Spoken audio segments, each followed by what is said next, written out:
What is up, everyone? Welcome to episode 20 of Dead with My Friends podcast. I am Steve. I'm Nick. And this episode, we are covering a Jaws ripoff. Shark Week is kicking off tonight, and we are kicking off with Bruno Mattei's Cruel Jaws.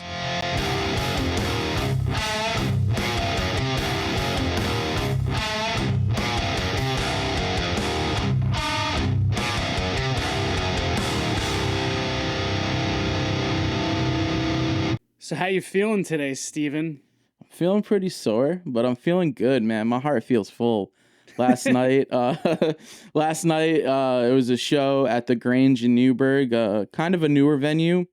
Hudson Valley Death and Hudson Valley Hardcore. Servant of Sorrow was headlining. Andrew Guy booked this show. He's actually booking more shows at this venue, which is sick because last night's turnout was awesome. But it was Flowers for Burial opening. This band Low Fiction. They're kind of like a doomy, like alternative band. Very sick. And then it was Connecticut hardcore Burning Hand, followed by Massachusetts death metal Groaning Wretch. They were fucking sick. And then Servant headlined. Such a good turnout. A lot of the homies came through. Jeremy, John Martini, so many dudes. Coop came through. It was a good fucking time. A lot of good moshing. I was getting in there a bit, getting my two-step on, but also throwing a few spin kicks. But yeah, any axe kicks? Some fucking dude. There was That's my favorite axe kicks. They're so brutal. Dude, there was this one younger straight edge kid, like him and his friend were like fucking throwing some sick fucking like jumping fucking helicopter like windmill kicks, and it was awesome, dude. Like everyone brought the mosh for all of the bands, and it was just a fucking great night. It was a great night for fucking the Hudson Valley hardcore metal scene, and I couldn't be like happier with the turnout myself, and just shooting the shit with everyone. I definitely picked up some shirts. I'm wearing a Flowers for Burial shirt. I got this Low Fiction shirt. The back fucking really grabs me. I don't know if you could see it that well. Oh shit, I like that. What is that? Yo, How sick Why does that look like, so familiar? That's what I thought it was, but they one of their friends like took a photo and just kind of like they edited it, but like, yo, right? That's fucking sick. Yeah, it reminds me of like this Rammstein cover. And then Servant dropped a limited edition camo shirt. So I had to, me. Oh, I love that. Yeah, and then on the back it's blistered by the light of heaven, which is one of their title tracks on the new EP. Did they play? They played a lot of the new EP shit? Oh, they played all the new shit, man. Oh, sick. All the new shit. I missed it. It was fucking so good. I wish you could have been there, brother. It was a great time. I'm going to be at the next one, though. Yo, and the more shows, like I said, are being booked at the Grange, and it's so easy to get to. Like, just come through, stay at my place or something, and we just carpool from there because it's an easy drive. Okay. I'm with that. Yeah, it sucks I fucking missed out on it, man. But I saw a lot of the video. I didn't see any video of you fucking moshing, though. It's got to be out there, though. It was whatever. I mean, I mosh for me, not for fucking being on video, I mosh for me, I mosh for the bands when I can. When the feeling's right, Oh yeah, when you got to let that dog out. Yeah, for sure. Yeah, great time. But it looked like a fun show, man. It was hot as fuck though, dude. The air was so thick in there. Ooh. Burning up, man. It felt like over 100 degrees. But then you'd go outside in between sets and like get some nice fresh air. Well, yeah, everybody moving around, dude. Like, how many people would you figure were there? I'd say almost 70. Oh, that's a nice turnout. Yeah. Damn near. Yeah, I'd say near 70. Dude, it was nice. Yeah. Packed parking lot. Packed lot? Yeah. Yep. What kind of venue is this, though? Is it just like... It's like, imagine a big house, almost like a courthouse, but like with a VFW hall upstairs with a stage. But they didn't utilize the stage because they said that it gets way too hot on the stage, so it just became a floor show. Yeah, I saw that. With couches lined up all on the sides for like... Yeah, it's a sick setup. I love it. I can't wait to see more shows there. Cool. Well, I'm excited to go up. Yeah. I'm excited to check that shit out. Hell yeah, man. But yeah, so shout out to all the bands that played last night. Every band was fucking sick, and everyone just fucking brought their mosh, and it was just a real good fucking time. Dude, I feel like every single episode we record, you're freshly coming off of seeing a show. Yeah. Oh, dude, September, there's the Hatebreed Fest I up in want to go to Albany. that. Yeah. And then again, there's another show lined up at the Grange. And then Age of Apocalypse is playing, I think, with Godskin Peeler up in Albany at the end of September. So I think I'm going to be pretty busy in September if I can attend all 3 of these shows. Because they're all on the weekend. Yeah, so. you will be pretty busy, man. Dude, speaking of September, so my birthday's in September, and you had actually sent me that Mahoning Drive-In were doing, or rather are showing Garbage Pail Kids on 35mm, and yeah, it's on a Sunday though. I know my birthday falls on a Sunday, dude, but I would have loved to have gone and fucking seen that. Yeah, that would have been sick. Also, Fair Oaks Drive-In announced Fright Fest. Their days. I don't know if I'm gonna go. Here's the problem, man. I'm feeling a little burnt. It's the same weekend and the same day as the Hatebreed show up in Albany, and like, Vane's on that show. Jesus Peace, like a bunch of good bands. I think I'm gonna opt out of the Fright Fest this year, man. I love going. Me too. They're not doing it until like 7 a.m. Because like they were showing 5 movies. That was like their usual format, but now they're only doing 4. And they announced that Fright Night was actually the first movie. So they picked the first movie and then the other 3. So I wonder if that means they're gonna have like some of the cast there as special guests. Not Chris Sarandon. No, definitely not. But maybe like what's his name? Who played Charlie Brewster? Oh, that's your boy. I don't remember his name. Yeah, I can't remember his name off the top of my head, but... Man, now that I'm thinking about it, dude, I'm a little fucking burnt out on the drive-ins this summer, to be honest, man. Fucking VHS Fest took a lot out of me, dude. It was a crazy weekend, you know? It definitely, at the end of it, you are pretty burnt, but I don't know. I would love to go to Fright Fest if it was a different weekend. They do 5 movies in one night, which is a lot. So it starts at like 7 p.m. and then it ends at just about 7 in the morning. Yeah. So that's a long night. It's awesome. I'm so glad that they do it. And don't get me wrong, like I love Fair Oaks. That's like my favorite drive-in besides the Mahoning, but Hatebreed Fest sounds really nice. Yes, it does. Yes, it does. So I think that's going to be the move. Yeah. And I think Alicia, she might try to get off if she can and pool with us up there, which would be sick. We have the whole fucking family, dude, just fucking off to this fucking hardcore fest for Hatebreed. I think Bleeding Through's on it too, man. No. Yeah, dude, hold on. Let me pull up the lineup. Let me hear this. Yeah. Let me geek out for a second. For sure. Some of the shit's a little small, some of the writing, so bear with me.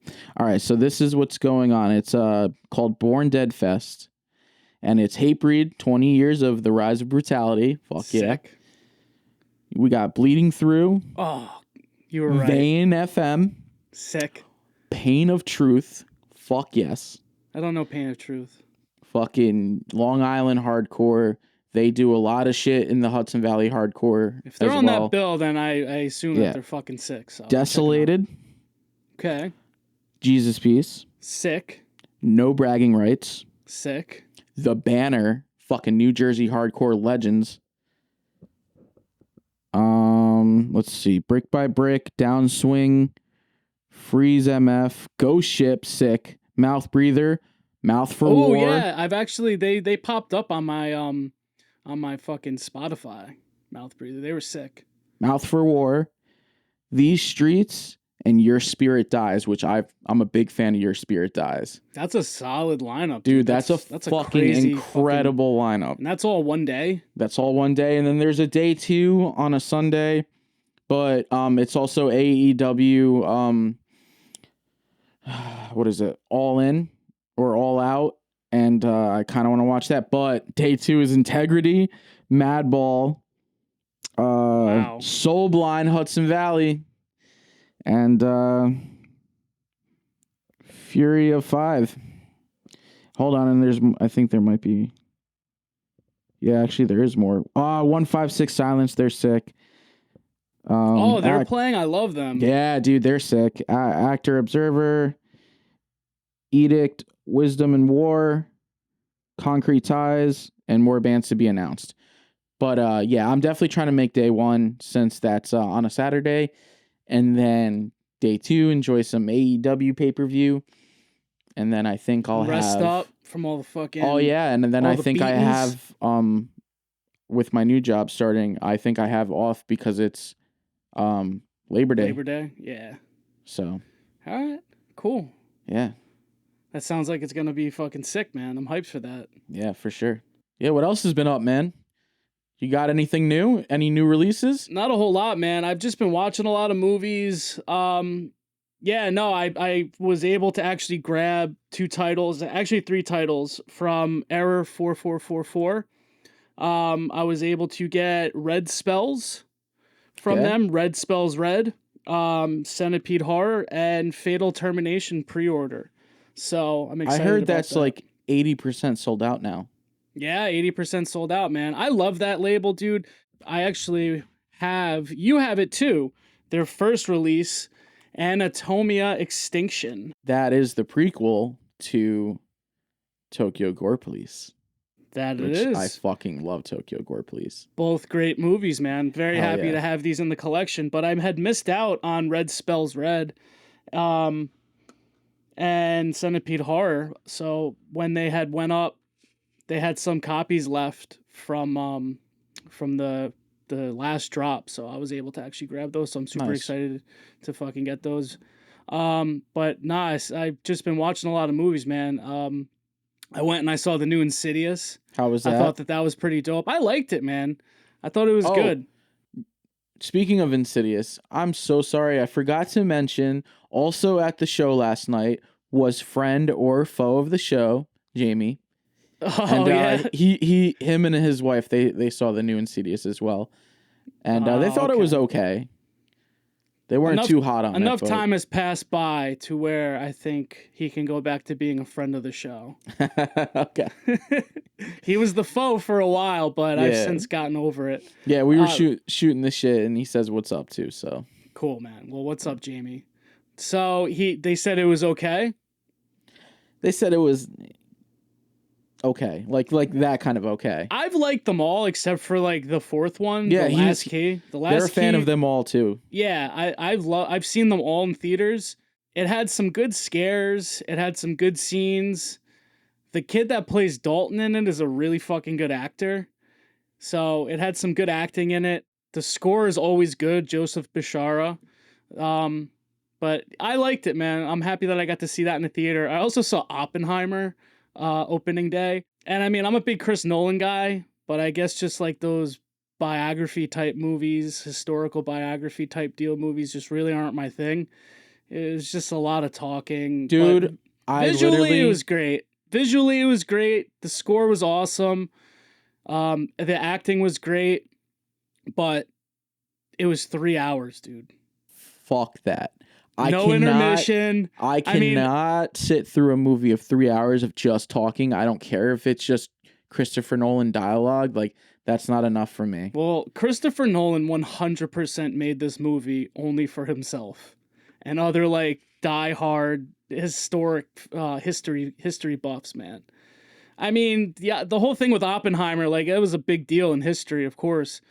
But, I mean, what could I really have expected? You know, I didn't think that, like, it was going to be, like, an action-packed film. But for what it was good. It just was not my type of movie.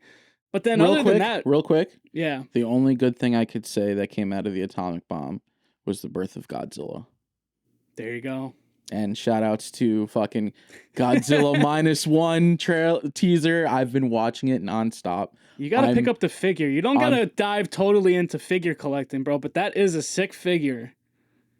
It's sick. Brother, if I start, I don't think I'm going to be able to stop, man.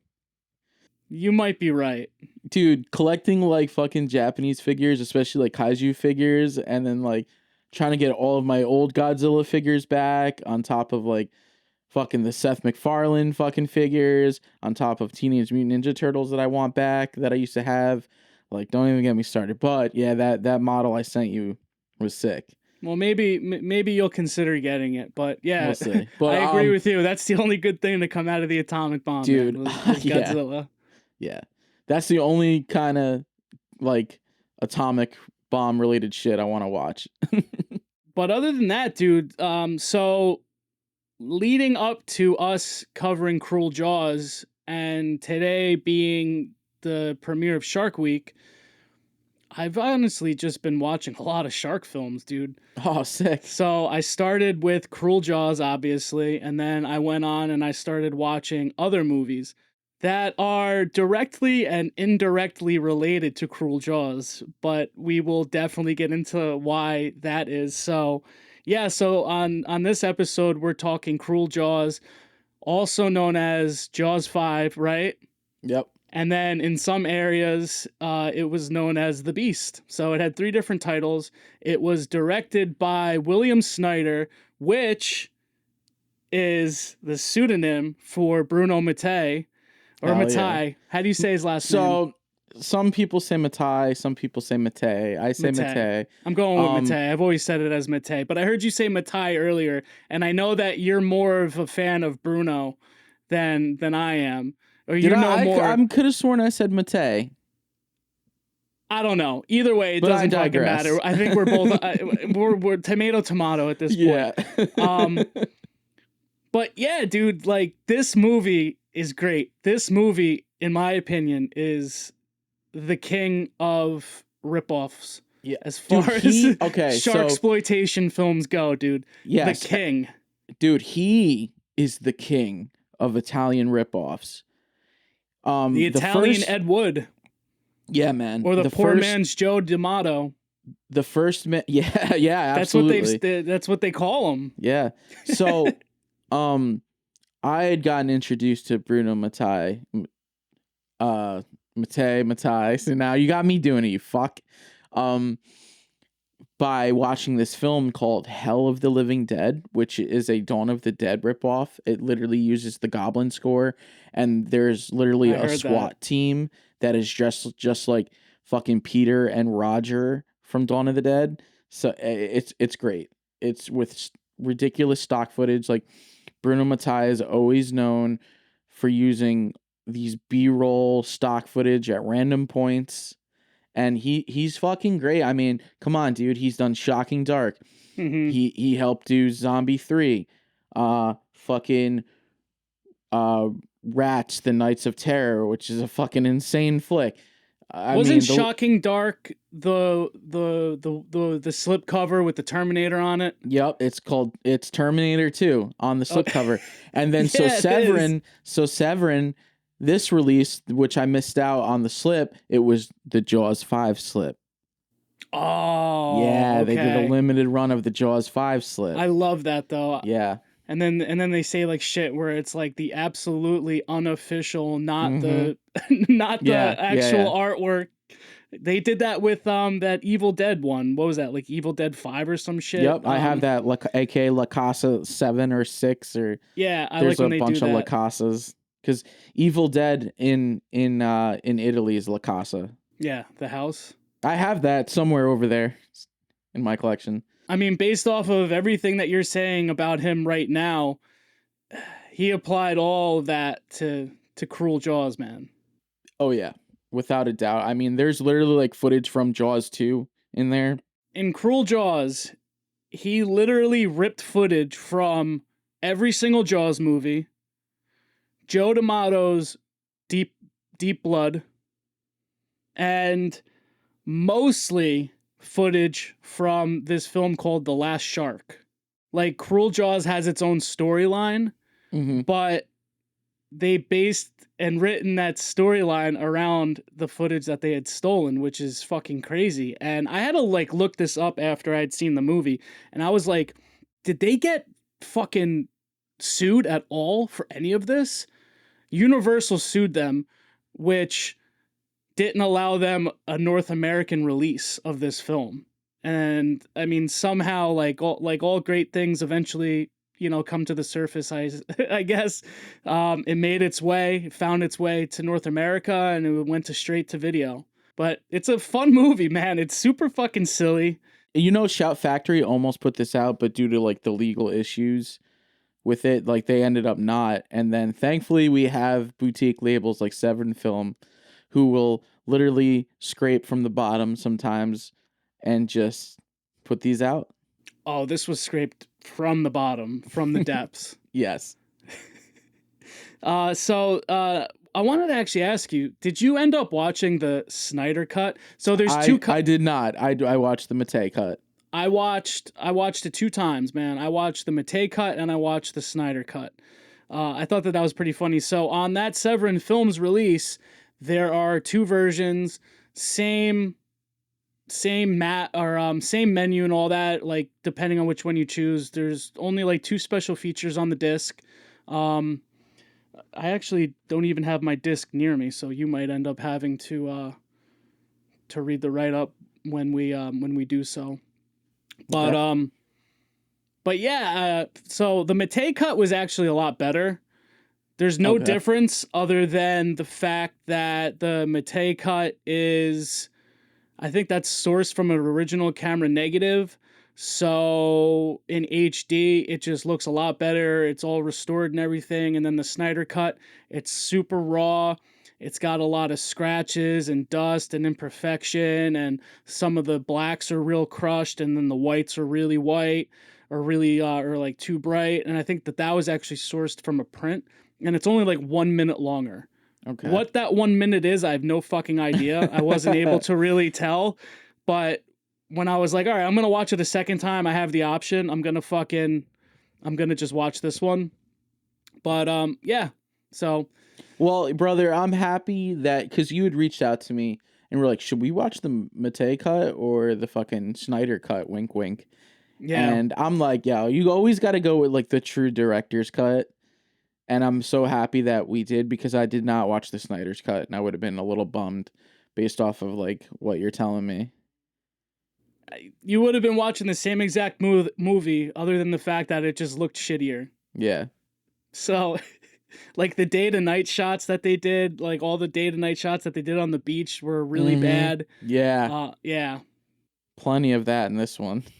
Yeah, I love that shit, though. I love pointing that out too to people that don't know like about films like us, because I'll get asked like by casual like friends, like, yo, why does it look like this? And I was like, oh, this is supposed to be a day for night shot, and then I explain like what that is, and then shit's silly. When you got a low budget, shooting at night's really difficult. Dude, all of the cast were non-union local Floridians. Yeah, Dag. Dude, don't even get. We'll get into that. I think we should get into the plot breakdown, and then we'll start getting into like Dag and all the characters and stuff. All right. So how's the I don't know if the write-up, if they really did a write-up on the back of this, did they? So they start off with talking about Bruno Mattei and all the shit that he's done. And then let's see. Yeah, so the write-up doesn't really give you like a plot breakdown. It's just kind of like what this movie like. So I'm here on IMDb. Now, they got a quick little synopsis thing on it, and it goes on and it says that Cruel Jaws, 1995. A huge shark terrorizes a beach in Florida, and the locals try everything to kill it. That's nice, short and sweet. So there is a storyline that was written here by a man named Nick Regatta. So I just want to say shout out Nick Regatta because he actually did a really good job here on IMDb as far as like writing a storyline for this. So I will read that, and then I want you to read what the back of the Severin DVD says, okay? Whoa. Blu-ray. Have some respect. I'm an old man, dude. Everything's DVD to me, you know? Anyways, sure, brother. So this is on IMDb, Nick Regatta's synopsis. So With the annual Regatta celebration just around the corner, an aggressive 25-foot tiger shark swims into the waters of the sleepy seaside town of Hampton Bay. In the meantime, against the backdrop of a shady real estate agent deal, the defenseless owner of the local amusement park, Dag Cernerson, finds himself with his back to the wall as an unscrupulous land developer and his ruthless mobsters use short-arm tactics to convince him to give up his property. Of course, the greedy mayor refuses to close the beaches, and before long the corpses start washing up on the shore. But now that the ferocious aquatic predator has tasted human flesh, it will stop at nothing to get its next meal. Who can get rid of this ocean beast? That guy wrote a good one. Yeah, that was actually really good. He summed it up pretty well. So what's the back of that say? All right, so the back of this Severin Films release, we start off with, in bold letters, Bruno Mattei's Sharksploitation Jaw Dropper, plus his extra violent Japanese cut on Blu-ray for the first time ever in America. He defied all laws of good taste and international copyright with Shocking Dark and Robo-War. He reset the bar for batshit crazy Italio horror with Rats, The Night of Terror, and Hell of the Living Dead. And in 1995, legendary director Bruno Mattei, here as William Snyder, stunned the civilized world with this ultimate sharksploitation saga that literally borrows characters, plot, and footage from Joe D'Amato's Deep Blood and Enzo G. Castellari's The Last Shark. And that's just the tip of one of the very litigious filmed in South Florida with a cast of now ashamed unknowns that include a... Ashamed? Are they ashamed? They can only get one guy to do the special features, so they might be pretty ashamed of it. Filmed in South Florida with a cast of now ashamed unknowns that includes a Hulk Hogan lookalike, Dag, experience the epitome of outrageous thievery cinema, actually released in some countries as Jaws 5, now remastered, uncut, in HD for the first time. And another tagline. So what, I fucking sound Australian. And then another... Tagline. Another tagline is awe-inspiring, a non-stop shop of incoherence, absurdity, and disparate of shark footage that makes it the Avengers of Jaws knockoffs. I like the Avengers of Jaws knockoffs. I fucking love that. Oh man, what a write-up in that back, huh? That was really funny. The shame shit is really fucking funny. They might all be ashamed of it. I mean, think about it though. Like, we know how a lot of the people who were in the room had felt after they had seen that at the premiere, right? They were kind of like shocked that this was the movie that they made. Apparently these people, like you said, they were all non-union actors. And there's a special feature on there where they talk with one of the guys, one of the goon guys that is with the guy Ronnie or whatever, who's one of our main characters. Yep. But he said that they really took the movie serious. They said that Bruno Mattei didn't speak any English and he had to use a translator. He was kind of an asshole though, apparently. So, I mean, I don't know, but that's pretty fucking funny, dude.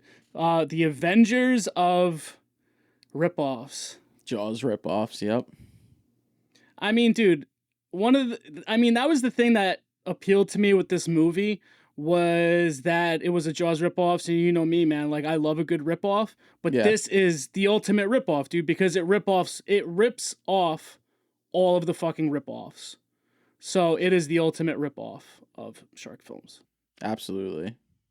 And I think that's why, like, I eventually got this on a Severin, like, Black Friday sale. Because I had missed the initial, like, first release, so I missed out on the Jaws 5 slipcover, obviously.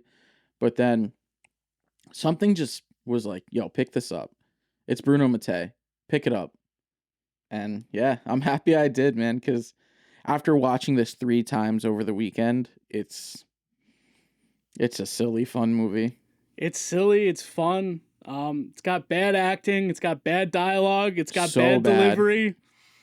Dude, at one point, like, literally, so bad, you could tell when they said, okay, and action, and then they start walking and doing. Yeah. I When know the Billy's having a exact. conversation with that, Dag and everyone. I think And like they just Bob's start there. going. Yeah. I Shit know like the that. exact scene that you're talking about. I have that in my notes. I wanted Yeah. to fucking bring that up. All right, man. So, all right. Let's just dive into this now. We've given enough of an introduction on it. So, Cruel Jaws opens up. We're on the open water. We have 2 divers and one of the captains, and the 2 divers are getting ready to dive down to this sunken Navy ship called the Cleveland. So they say that there's some top secret Navy shit that's on the boat that they want to go down and retrieve and then ultimately sell it. So these guys jump in, go down to the ship, and once they're swimming around in the ship, we almost immediately see the shark, and the shark attacks them while they're in the boat. And the shark actually attacks the ship that they're on too, and destroys that as well. And then we cut. We're in an RV driving down a highway in Florida, and we meet Billy and Vanessa was her name, right? Yeah. Yep. Vanessa. So so Vanessa's Billy's girlfriend, and Billy, I believe, is an oceanographer of some sort, right? Yeah. He's some kind of like he's an oceanographer. He's a bit of a expert, marine biologist and marine shark biologist. expert. Yep. Mostly with go. sharks and killer whales is like his specialty. Yeah. Okay. That's true. Even though it doesn't really seem like he knows that much. Like based off of just the shit that he says throughout the movie. So they are on their way to meet with Dag, who is the I would think he's like Hulk Hogan's brother, dude. This fucking guy looks exactly like Hulk Hogan. Funny enough, dude, he really was a Hulk Hogan impersonator in real life. And I feel like that's part of the reason why he was hired. But yeah, so Dag, he owns the aquarium, and he's got his son Bobby there and his daughter Susie, who was injured in a boating accident, which caused his wife to die in the accident as well. Does he ever really say like what the accident was? I don't know if it was while he was whale hunting again, because he was a whale hunter. Yeah, they throw that in there. He was an expert whale hunter. I don't know, but yeah. But it makes sense, so I'm gonna go with that. But I was just like, I couldn't. But if you're hunting whales, why are you bringing your wife and kid? Yeah, because like all he says is he's like ever since the accident, and I mean we don't initially know that like Susie's paralyzed because when Bob and Vanessa and Dag all walk in, she's in the water with a dolphin, and I'll be honest with you, like this little girl, she was very annoying in the movie. She had some of the worst lines, but that's in a lot of Italian movies. The kids are the fucking worst. Yeah. Prime example, House by the Cemetery. Anyone that's a big fan of that knows Bob. We can't stand Bob. I never wanted a kid to die so bad in a horror movie until I met Bob. So yeah. Okay. Yeah, I mean it always seems like something that's common throughout like these Italian ripoff films is that they give the American actors what they think is like American dialogue. Yep. And it never comes off as right, correct. No. It always comes off as weird too, So I digress. So we don't know that Susie's initially paralyzed, and then when she's coming out of the water, Dad goes and picks her up, and we see her in the wheelchair. And then like Vanessa gets like this really sad look on her face. Mm-hmm. It's all like super gloom and doom. Super gloomy. So yeah, that's our introduction pretty much to some of those main players on it. So Dag is in a bit of a financial situation because he's back behind on rent for the aquarium that he runs and owns. And the sheriff shows up to give him an eviction notice from this big shot Samuel, who is like the sketchy real estate agent of the town of I think it's called Hampton Bay. So he's trying to get him evicted.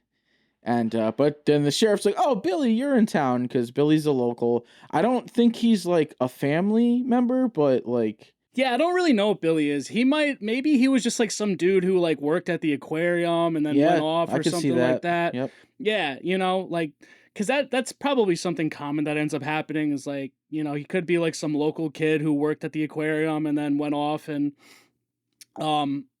worked on his research. passion or his Yeah, research. because he says like he's always on these long research expeditions out in the ocean studying like all these kind of like fucking sharks and Yeah, he other said he was fucking. going to be out for like the next 18 months on sea, conducting some research. But here he's supposed to just be on vacation with Vanessa, and she really tries to establish that because she says every time we go, you're off in the fucking ocean chasing fish and shit. So like this whole vacation, it's about us. Yeah. But then Billy gets fucking called over the next day, because a body has washed up on the beach. And the person who discovers the body is a guy, an asshole. His name is Ronnie, and he's actually the asshole real estate agent Samuel's son. So they're all chilling out on the beach, Ronnie and a bunch of their friends. And yeah, they end up finding one of the dead bodies of one of the scuba divers that we had seen in the beginning of the movie. And we end up cutting, and then the sheriff Francis is his name. He goes and he is observing the body, and like you said, they call in Billy to come and check it out. So yeah, they take the body and they get to the coroners. They do an autopsy. Turns out it's one. The coroner takes one look. He's like, "Yep, that's a shark." Instantly, he's like, "That's a shark." Yep, he's like, "No propeller could have done this." He's like, "Yep, that was definitely a shark." Not even after the full autopsy. He just looks right at the body and just, yep. So they go over to Samuel and the mayor, and they're like, "Hey, you have to call off the regatta." Or the regatta. The regatta. Thinking Italian here, Yeah. And this the is regatta, which is like some big like touristy attraction celebration, brings the town a lot of money. Yeah, just some like big, in Jaws. Yeah, some big boat event. Yeah. So I mean, just in like typical Jaws fashion, So Jaws, like, I wanted to talk earlier about like sharksploitation films, right? So like with the boom of like how successful Jaws was, obviously you're gonna get like that boom and surge of the ripoffs, and obviously this is one of them. They kind of always cater to a formula that's always similar to the Jaws films. So there's the shark attack, and then the sheriff wants to close the beach, and then by closing the beach, it pisses off, the higher ups or the mayor, because that's gonna, fuck with the money and the tourists and things like that. So, like you said, they wanted to call off the regatta or the regatta, whatever it is. Yeah. But I wanted to say, dude, so I'm glad that, we ended up getting to the regatta thing, because, like, yeah, it's like some big boating race or some shit, right? That all those scenes with all those boats are from The Last Shark. Okay. They wrote the fucking movie around those stolen shots. So that's typical Bruno Mattei fashion. So whatever man. shots that you see with the actors on those parasailers or whatever boats they are, those are filmed by Bruno. But anything else, that was from The Last Shark. Just lives up to his name, man. The fucking king of Italian ripoffs. So yeah, Sam doesn't want to shut it down. His solution is to put up nets and cages all around the island. And he's like, I'll put up the money, and apparently like it was only like $30,000. I can't imagine that it would only be $30,000 to put all these fucking cages and all this manpower to put all this shit down to try to keep this shark out. But yeah, so that's his solution. There's also this kind of motive that Ronnie thinks that Dag is telling Billy to say it's a shark to sabotage the regatta due to the eviction notice, and also the fact that Ronnie's sister Gloria has a bit of a relationship with Dag's son Bob. Yeah, and he does not like this. No. And it's Sam calls him the Viking too. Yeah, he calls him the Viking. Dude, you know what's funny? Is Sam's reactions to everything. It's just so over the top. Like some of the lines he says, like when he finds out that Bob and Gloria are having a little bit of a relationship, he's like, "I'll tear his fucking balls off." He's just so over the top, man. He is over the top. He's great. I love him. He's an asshole, but I like him. This guy was giving it his all, even though like you could tell he was inexperienced. Everybody was, man. So we go to like the next evening or later that evening, and we've got this young couple on the beach. You know, they're fooling around, making out. And the one girl, she wants to go into the water, just like in Jaws. You know how Jaws starts, and she's like, "Come on, come in the water. It's great." And it's another day for Night Shot. So he goes in after her because she's like, "Let's do it in the water," which that is literally fucking insane. I can't imagine doing it in the water is that pleasurable. No, I don't think that it would be. Let alone salt water. Grimy fucking salt water. What the fuck is wrong with you? But anyway, so they're swimming, fooling around, and our shark shows up and it bumps into her and she thinks it's her boyfriend. But then he comes up and he gives her a little false scare, but the shark is really under there. And then that's when we get another shark attack, and it's like the same thing from Jaws again, with the girl being pulled around and then dragged under, and then the boyfriend's like in complete shock once they find him. Yeah, he's in the police station the next day, and he's like mute now because of the shock. And it's like, well, it's like the only thing that he told us was that his girlfriend was attacked by a shark, and now he won't speak. So, as it seems, is like almost at the same time while this shark attack's going on, Ronnie and his friends decide that they're gonna go to Dag's aquarium and poison one of the dolphins. So they end up bringing like a whole fucking bunch of fish that have been poisoned, and they're just gonna like fucking throw them in and have the dolphin eat them. The dolphin ultimately ends up getting poisoned, but we never see them throw any of the fish in the water. It does. No, Ronnie ends up right before they get caught because the seal, Poppy, Yeah, I think Poppy. his name was. I guess There's so many names. Yeah, Poppy. The seal ends up like kind of blowing their cover and like making a fuss, which wakes up the other aquatic animals, and so they're about to dip, Ronnie and his friends, right? But before he does throw a fish in, and the one dolphin does end up eating it. I didn't even see it. But I didn't Billy, see it happen. Yeah. So you think the dolphin's gonna die, but thankfully, like Billy gets there just in time to like extract the poison, I guess. Yeah, they like saved it immediately. But they know something's up because like Ronnie leaves the bag of fish behind, and somehow by telling the smell of the fish, they can tell it's been poisoned. Dude, Dag literally just fucking reaches in, and the first thing he does is he just smells it, and he's like, "It's been poisoned. Call Billy." Yeah. And then Billy comes down and saves the day. So then the next day, we get a shot of Sheriff Francis, who fucking hops the guardrail for no apparent reason, and this like action music kicks on. And he's just going to meet Billy at like the aquarium, who's looking through slides of tiger sharks because he believes it's a tiger shark doing all this. And I just find that scene so over the top and funny. It's almost like an action sequence, but they're literally just going to talk. Yeah, he's like, "So what do we know about sharks?" And he's like, "Well, it's a locomotive, and the only thing that sharks know how to do is eat and make baby sharks, and the only way to kill them is to kill them or starve them." But yeah, he automatically says that it was a tiger shark, but every single piece of footage in this movie is that of a great white. There's a couple of shots of a tiger shark here and there, but it's few and far between. It's mostly great white stock footage. I'm pretty sure that there was even footage of a dolphin that was supposed to be made to look like a shark. Oh, I wouldn't doubt it for a second. Yeah, I'm pretty sure I saw that too.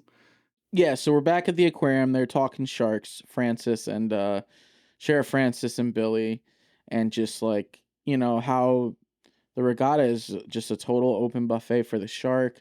So they really need to take precautions, and that's when they get the gates in order, right?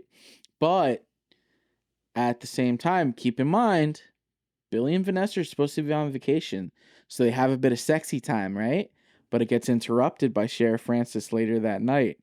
So Vanessa answered the door thinking it's her friend because they're supposed to go clubbing at the local disco joint. And she was ready to blow off her plans to stay with fucking Billy too. So she ends up getting the knock at the door and she's like, "Oh, I'll just tell her to leave." And he's like, "Yeah." He's like, "I'm down with that."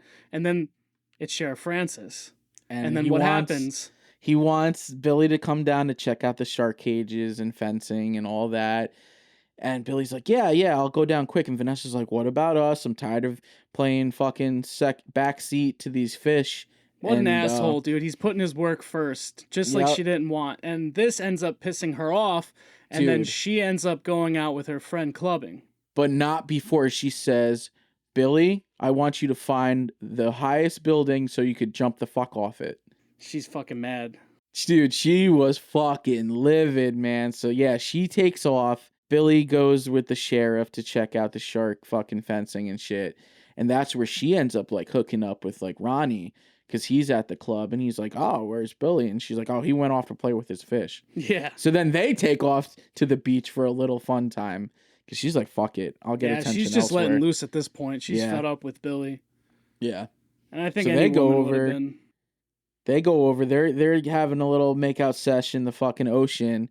And then we see the shark get one of these buoys. Yeah. And we just see the fucking buoy just, going around. They're unaware. But then their little makeout session gets interrupted by one of Ronnie's friends who pretends to be the police. Then Ronnie's like, oh, but my dad's Samuel, this and that. Yeah, and he screams at, he's like, do you know who I am? My dad's Samuel Lewis, blah, blah, blah, blah, blah. Yeah. They get out just in time because the shark is trailing them. Yeah, I thought the buoy aspect was pretty funny. I mean, because that was something that had happened in Jaws. Yeah. Obviously. But that was also another scene that they ripped off from The Last Shark. But that happens like very early on in the movie, but you actually like see it happen, but it just randomly happens in this movie. Like how does that happen with the shark? How does the buoy get attached to the shark?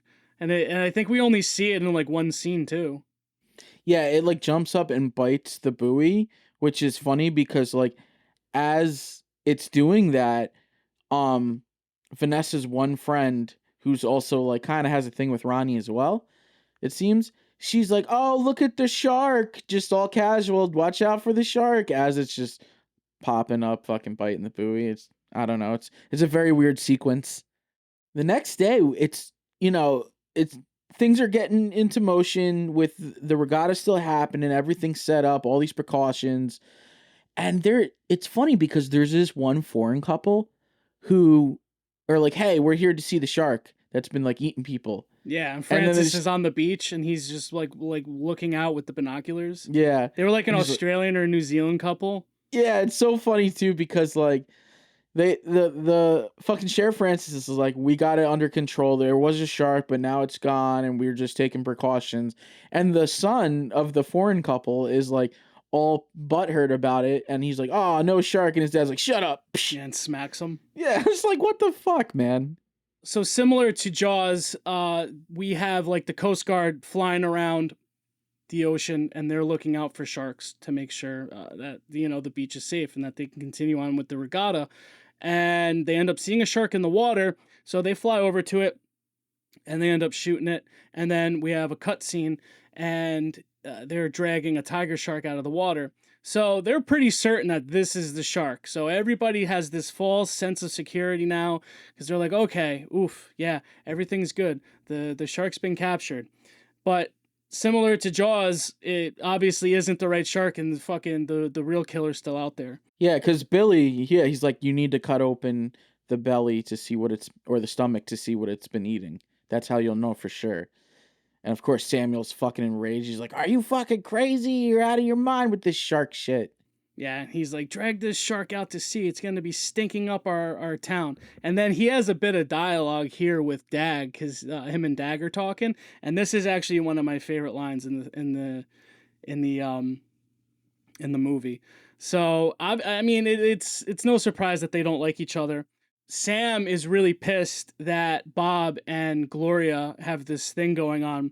And right in front of Susie, Sam says, tell your Bob stay away from my daughter or you can buy another wheelchair. And then Susie starts crying. He says this right in front of the little girl who's in the fucking wheelchair. What a motherfucker, dude. What a motherfucker. And then Poppy, the seal, ends up like squawking at him, and then Sam falls in the water, and it's like this whole humiliating moment, and Dag and everybody are like laughing at him now. I guess that was their way of lightening up a fucking the mood after saying some shit like that. He was fucked up for saying that. Yeah, You could go buy another absolutely. wheelchair. So fucked up, man. They should have had Dag like punch him in the face or something. Yeah. That would have been better in my opinion. Or, drop the fucking leg on him, brother. Yo, fuck Hulk Hogan, though.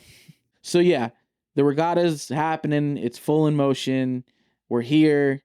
And we got Sam walking around like he's the fucking president, taking pictures, kissing babies. It's ridiculous. He's like, the hotel is going right here. He's like, the sunset starts right there. It's so beautiful. Oh, yeah, talking about building over the aquarium since it's supposed to be evicted. And then we get to the parasail race. And we got Bob's involved in the race, and so is Ronnie. So they're going to be beefing it out on the water. And Bob's whole idea is he's like, yeah, I'm going to win this race, and I'm going to use all the prize money to save our aquarium. And then, during the race, Ronnie plays fucking dirty, knocks Bob off his parasail.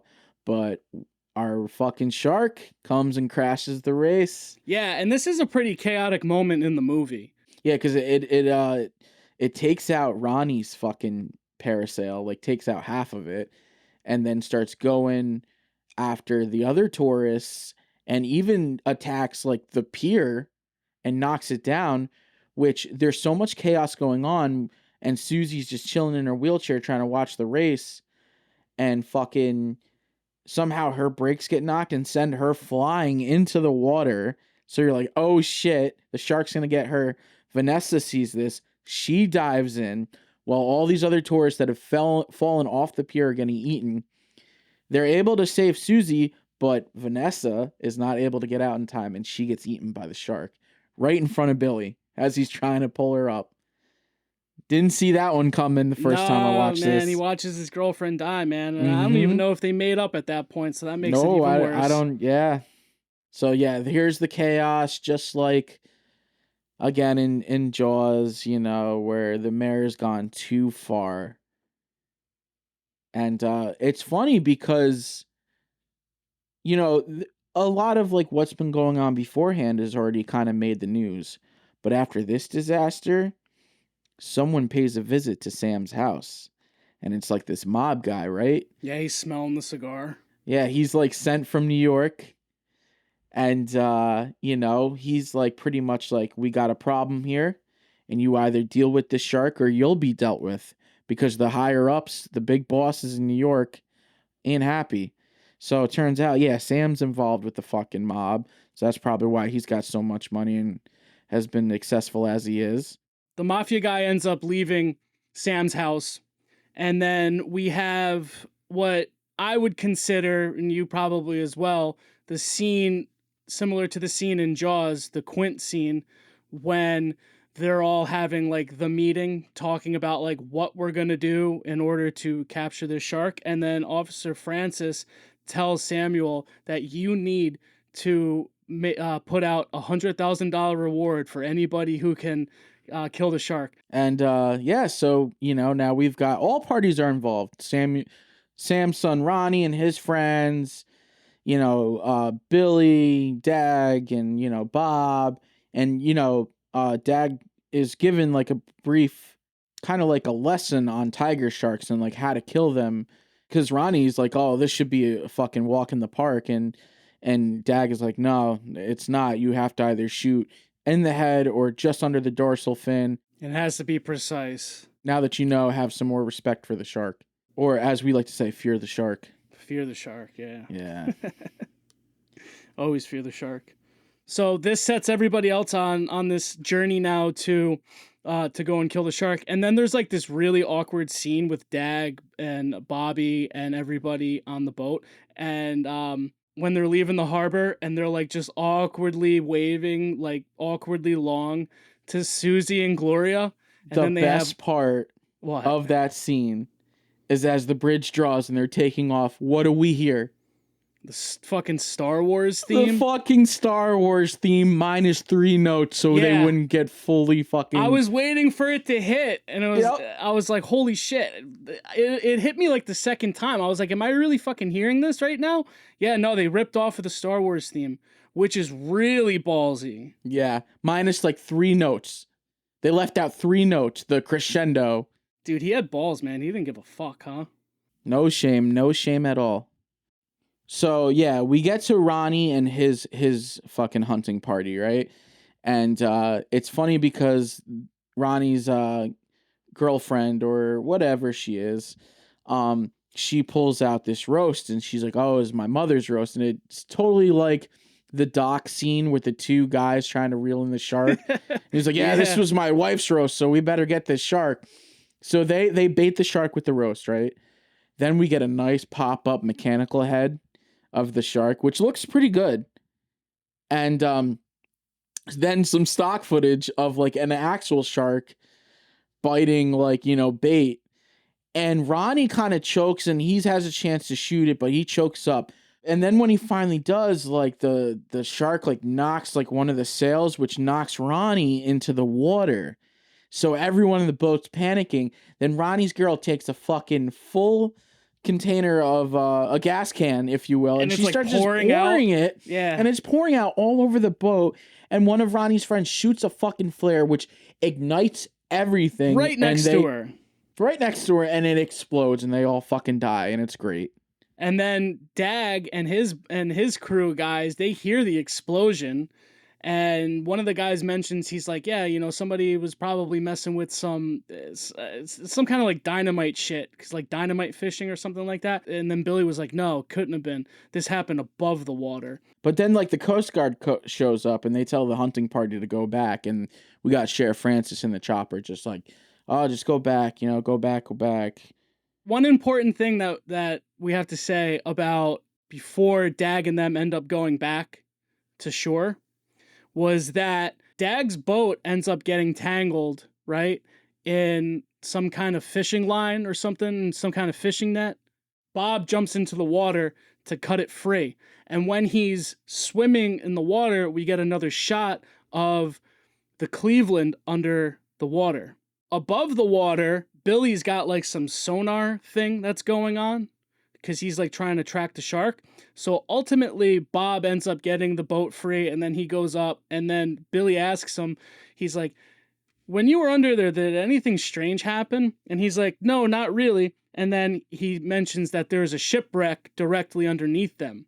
And then for whatever reason, this jogs Billy's memory, and he looks over to Dag, and he's like, "Is that the Cleveland?" He's like, "Is that the ship that was carrying?" And then Dag like cuts him off, and he's like, "Oh, we'll talk about that later." And then they end up going back to shore. They go back because some shit's going down in town, and then it's just like, Ronnie's dead. News gets out about his hunting party being all killed. And Sam's back at his house, and he's all, like, sour about it. But the mob guy's there. And he's like, "I asked you to take care of the problem, and you created a disaster." That's when the mob dude brings in 2 hired guys. Yeah, his These 2 henchmen. One of them, so distinct, he's wearing sunglasses indoors at night with a black leather vest. And he's got his arms crossed, looking like fucking Dean Malenko. And then Dag, Billy, and was Gloria there?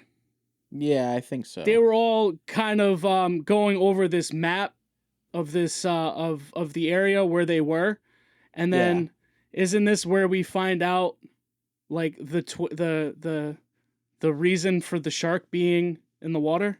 Yeah, so pretty much this shark was like trained by the Navy. Yeah, he was a trained killer.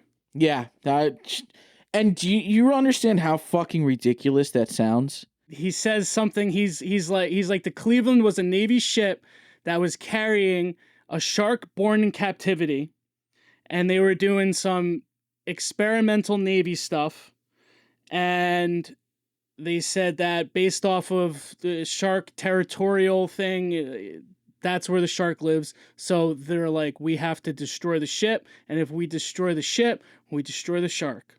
Yep, that's their master plan. And those 2 hired guys, they go to the aquarium to like fucking sabotage Dag's boat and everything, and kind of like steal the plans for themselves because they catch wind of it.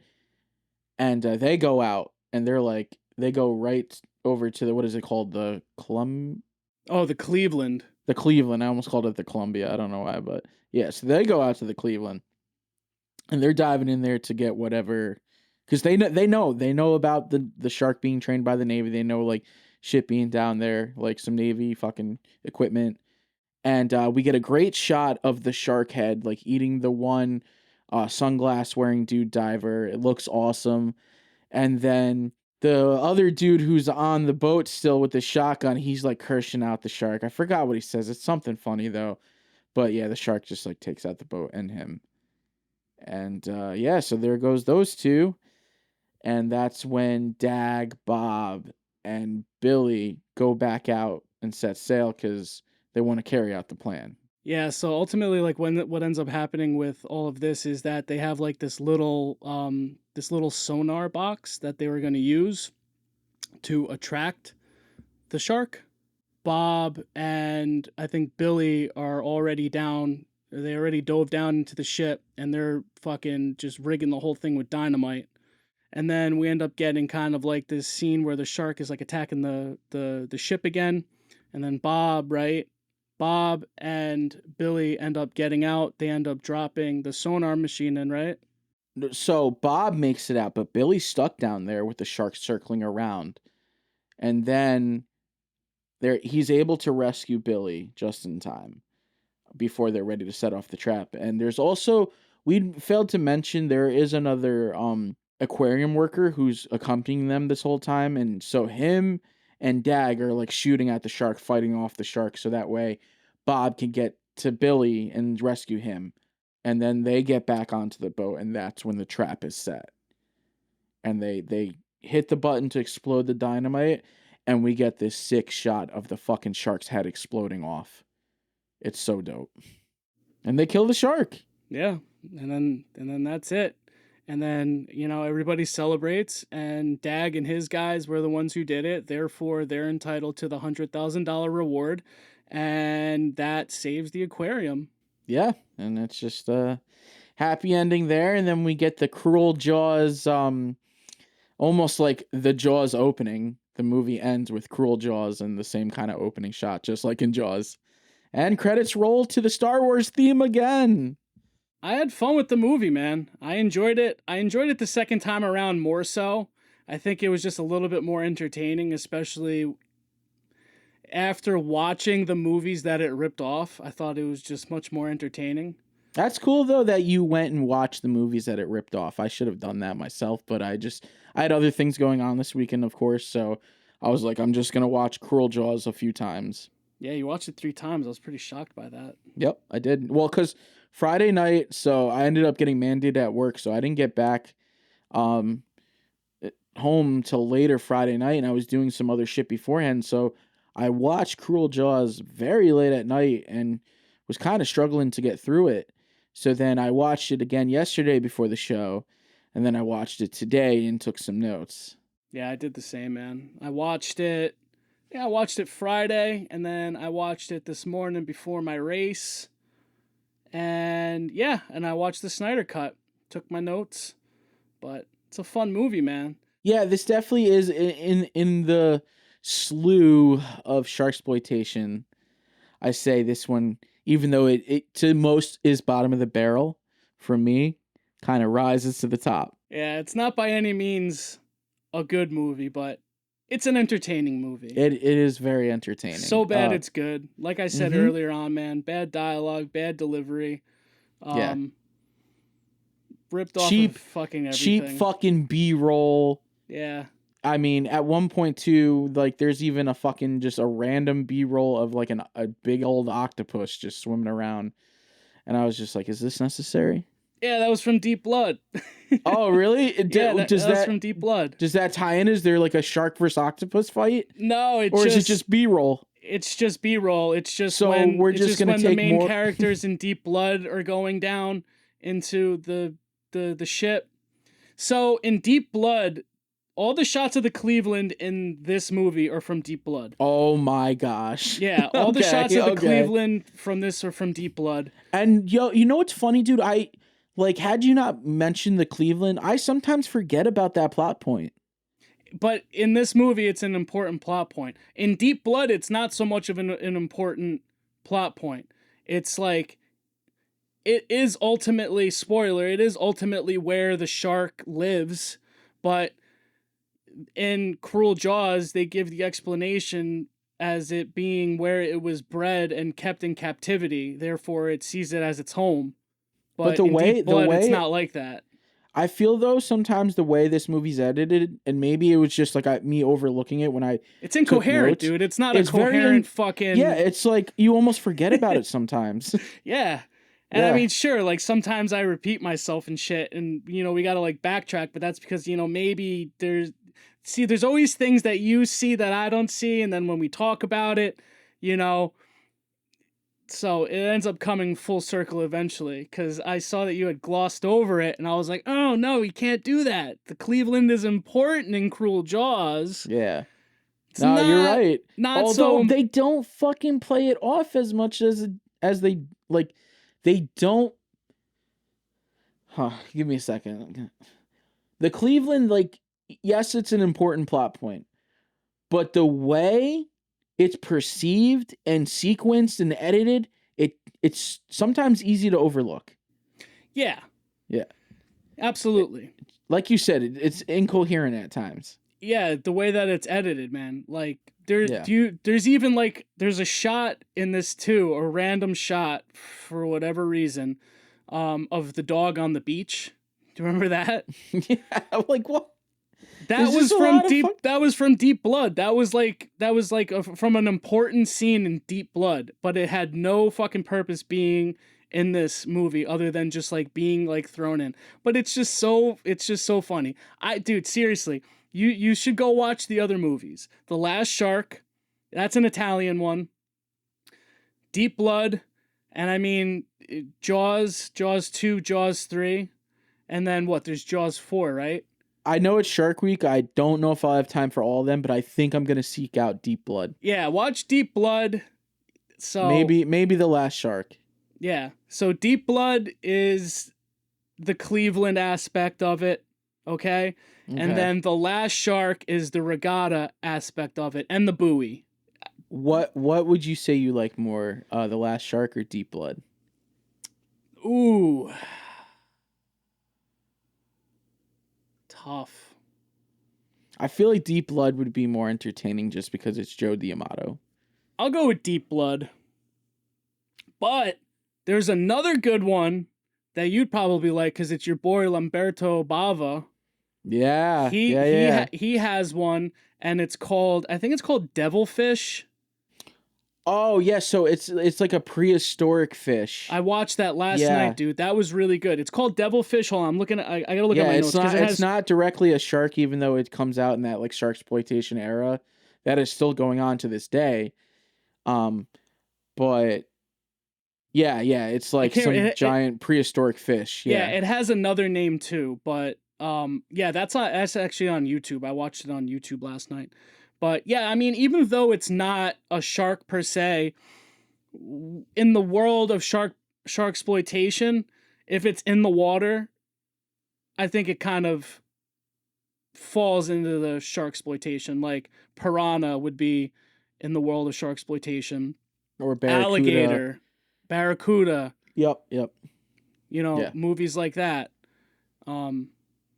So maybe even Tentacles. That came out 2 years after Jaws, and that's like essentially 100%, a Jaws ripoff. 100%. And there's even a scene in Tentacles where there's like another parasail race that the octopus ends up crashing and ends up eating this one kid on the parasail, which fucking nightmare fuel. Yeah, there's another film called Orca.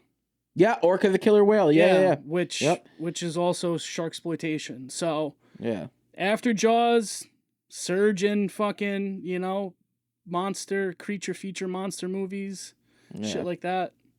So, but yeah, Jaws, man, Jaws is unlike them all, man. Jaws is not Jaws isn't campy, and Jaws has like a classy. It was feel the to first it, ever summer blockbuster. It's one of the best movies ever made. But Nick, I want to know, what are you rating this thing? So I've been tossing back 2 scores, man, but I think I'm gonna go with Cruel Jaws being a 4.5 out of 10. Okay. 4.5. It's an entertaining movie. It's funny. So bad it's good. I've said that a million times, but that's the best way to describe it. I think it'd be like a really good, fun movie to throw on with some friends and just being like, what the fuck is this? What the fuck am I watching? In my opinion, as far as sharksploitation goes, dude, it ripped off of every single other fucking movie that tried to rip off of every other fucking movie. This is the king sharksploitation flick and ripoff. I'm gonna go 4.5 out of 10. All right. What about you? I'm going with a 5 out of 10. Yeah, this movie is just stupid, silliness, campy, bad dialogue, a shit ton of B-roll. But you know, it's a fun one. I dig the shark head. Uh, fucking Dag, the fucking Hulk Hogan impersonator. Which, I mean, fuck Hulk Hogan, but his character and just him looking like Hulk Hogan, it is pretty funny. It just adds another element to it. And Sam, you know, being the overtop bad guy, and just, yeah, it's a real fun one. It is the king of sharksploitation films, so for that, I am giving it an honorable 5 out of 10. Yeah, that was gonna be my initial score, but my mind just kept on going back to 4.5. But I give Bruno Mattei, aka William Snyder, a lot of credit. He had a lot of balls making this movie. They got sued by Universal. And I mean, he's just got a lot of balls in general for all the Italian ripoffs that he made. So Yeah. he's the legend. It's one thing to rip off from the US, but when you're ripping off your own peers, that's like to a new level. Yeah, dude, he ripped off everybody. But anyways, man, I think that is it for Cruel Jaws. I don't know if there's anything that you want to say, anything else you want to say about it? No, man, I think that pretty much puts a wrap on episode 20, Cruel Jaws. This has been fun. Way to kick off Shark Week. I'm sure this will be dropping after Shark Week, but hopefully those that still want to celebrate enjoy this episode, because we had a blast talking about it and watching Cruel Jaws. Yeah, no, we did. So if you're trying to celebrate, you know, some other movies that we had mentioned that are good sharksploitation flicks, Deep Blood, Joe D'Amato, The Last Shark, Devilfish. If you want to check out Piranha, Alligator, we also have an Alligator episode where we talk. That movie, I love Alligator. Fuck yeah, shout out to Ramon. Long live Ramon. Long live Ramon, yep. I wanted to give this shark a name since Bruce the Shark had a name. Yeah. What would you give this shark? If you Tiger. Tiger? Like Tiger style, man. Oh, man. But it ain't even really a tiger shark, so it's like, it's not as fitting. Tiger sharks are pretty vicious, though. Yeah. They're like one of But nothing beats the great white, man. No, the great white's the king, man. Fear the shark. Yeah, fear the shark. So yeah, shout out Shark Week. Shout out the Hudson Valley hardcore metal scene. Last night's show at the Grange was a fucking definitely one for the books. Shout out to all the bands that played. So yeah, with that being said, one of the best ways you can support Dead with My Friends podcast is following us on Instagram, subscribing to our YouTube page. We are on Spotify, Apple Podcast, Anchor FM, wherever you get your podcast from. If you want to leave us a 5-star rating and a review, that really helps the show grow. And yeah, we hope everyone's enjoying their summer watches and everything.